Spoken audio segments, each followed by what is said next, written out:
C'est un projet qui s'adresse aux enfants, adolescents et jeunes adultes qui sont en isolement pour des raisons immunitaires. Et ce dispositif, en fait, ce sont des robots de téléprésence, c'est-à-dire un écran et une webcam sur des roulettes qui sont pilotés depuis un ordinateur qui est présent dans la chambre de l'enfant. Et le robot est présent à domicile. Ce projet est né il y a quelques années déjà. On a été en lien avec la société Awabot pour la mise à disposition de robots de téléprésence initialement sur les matchs de foot de l'Olympique Lyonnais et puis sur des événements un petit peu ludiques ou festifs ou sportifs. Le projet Vicky, il est venu d'une envie, cette volonté de dire qu'est-ce qu'on peut faire pour redonner du lien social et familial à ces enfants qui sont momentanément isolés. Et quand je dis momentanément, ça peut être long. Il y a des enfants qui restent 6 mois ou 8 mois en chambre isolée.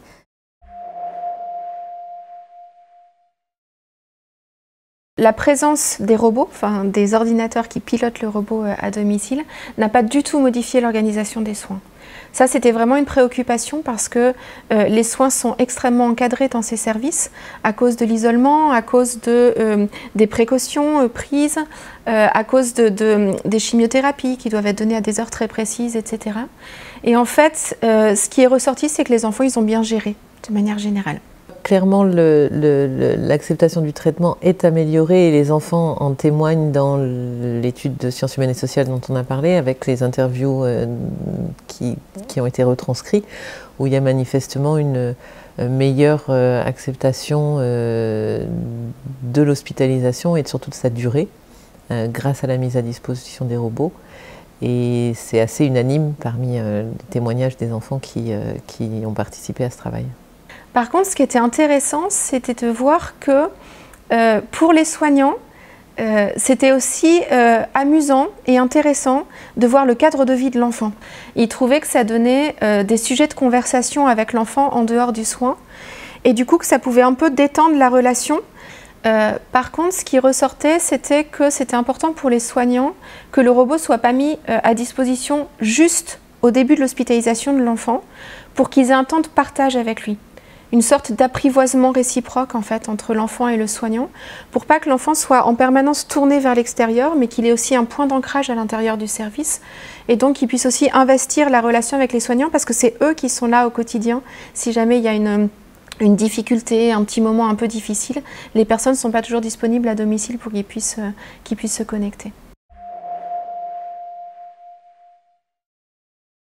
La première limite, je dirais, elle est financière, c'est-à-dire que c'est effectivement un dispositif qui est coûteux et qu'on ne peut pas se permettre de généraliser à autant de patients qu'on aimerait. Au début, il y avait surtout des problèmes de connexion, donc les enfants étaient très frustrés parce que ce qu'il faut savoir, c'est qu'un enfant qui est malade, un enfant qui est enfermé, il perd un peu tous les repères et il perd même, je dirais, tout devient une montagne. C'est-à-dire qu'un manque de connexion, à un moment où ils avaient dans leur esprit décidé qu'ils allaient voir quelqu'un de leur famille ou un de leurs copains, et que d'un seul coup, pour une question matérielle, ça ne pouvait pas se faire, c'était un drame. Mais vraiment un drame. Ça, effectivement, ça a été des moments un peu de frustration, mais on sentait bien que derrière, il y avait quand même du positif. Et aujourd'hui, ben voilà, l'étude, elle est là pour dire que c'est majoritairement positif.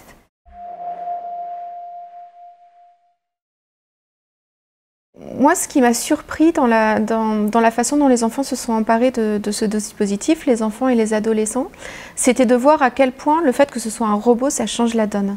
C'est-à-dire le fait qu'il soit mobile, en fait. Le fait qu'ils puissent le piloter depuis leur chambre d'hôpital. Ça a changé la donne parce que ça leur donne plus de liberté.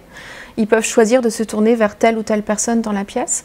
Et ça a changé la donne parce qu'ils en ont fait un usage assez ludique en fait, en jouant à cache-cache avec leurs frères et sœurs, en allant dans une chambre ou dans une autre pour voir si elle était bien rangée, si leur frère ou leur sœur leur avait pris quelque chose. J'en ai beaucoup d'émotions quand j'en parle parce que je trouve que ça a été une manière vraiment de rompre cet isolement. Et pour les enfants d'aujourd'hui, cette génération Z, comme on les appelle, ils sont tellement connectés que pour eux, ils n'ont pas la barrière de l'écran. Donc ils ont vraiment l'impression de se téléporter à l'extérieur. Donc c'est juste génial. Ces robots, finalement, c'était aussi une ouverture sur l'extérieur pour les soignants. Parce qu'on ne se rend pas forcément compte, mais en fait, les soignants, surtout ceux qui sont en 12 heures, eux aussi, ils sont dans un service fermé. Donc en fait, ils sont à l'intérieur de ce service, ils en sortent très peu, avec énormément en fait de contraintes de sécurité immunitaire pour les enfants. Et donc finalement, pour eux aussi, c'était une forme d'ouverture sur l'extérieur.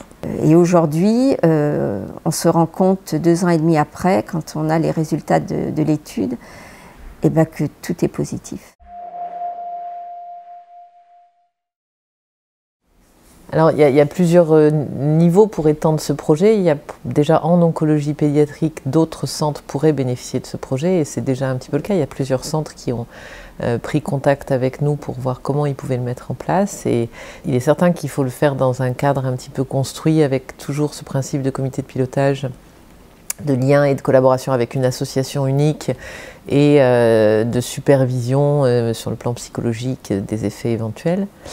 Ça, c'est pour l'oncologie pédiatrique. Après, il y a probablement des débouchés possibles sur la population des jeunes adultes, avec certaines patients qui ont des jeunes enfants à la maison, qui sont coupés un petit peu de liens durant les durées de l'hospitalisation.